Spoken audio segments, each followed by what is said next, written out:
эрхэм гишүүдээ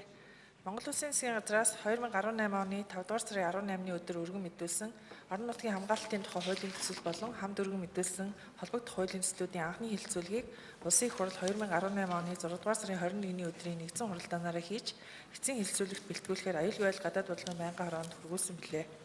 Шилжүүлсэн билээ. Байнгын хороо 2018 оны 6 дугаар сарын 26-ны өдрийн хуралдаанаараа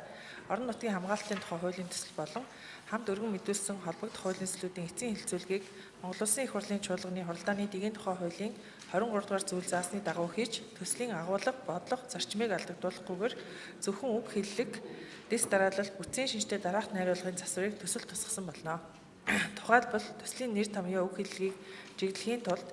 8 дугаар зүйлийн 8-ын 1 дэх хэсгийн чиглэгдэн гэснийг чиглэнэ гэж, 11 дугаар зүйлийн 11-ийн 1 дэх хэсгийн нэгжүүдийг гэснийг нэгжийг гэж, 15 дугаар зүйлийн 15-ийн 1-ийн 5 дахь заалтын байгууллагын гэснийг байгууллагуудын гэж, 23 дугаар зүйлийн 23-ийн 1 дэх хэсгийн нууцлалын гэснийг нууцын гэж тус өөрчлөх, 21 дугаар зүйлийн 21-ийн 1 дэх заалтын хувийн гэснийг 22 дугаар зүйлийн гарчгийн үндсэн гэснийг тус хасах зэрэг найруулгын засварыг хийж мөн нэгдсэн хуралдаанд анхны хэлэлцүүлэхээр олонхын дэмжлэг авсан зарчмын зөрүүтэй саналуудыг төсөлд нэмж тусган хуулийн төслүүдийн эцсийн хувилбарыг бэлтгэлээ. Хэлэлцүүлгийн үеэр Улсын их хурлын гишүүн О. Сод Бэлэг төслийн 3 дугаар зүйлийн 3-ийн 1 дэх хэсгийн бүх шатны төрийн гэснийг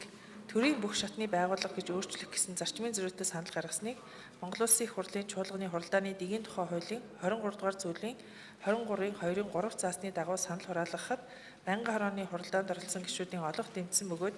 эдгээр зарчмын зөрүүтэй санал төслийн эцсийн хувилбар болон хуулийн төслийг эцсийн хэлэлцүүлэгт бэлтгэсэн тухай байнгын хорооны танилцуулгыг та бүхэнд тараасан. Улсын их хурлын эрхэм гишүүдээ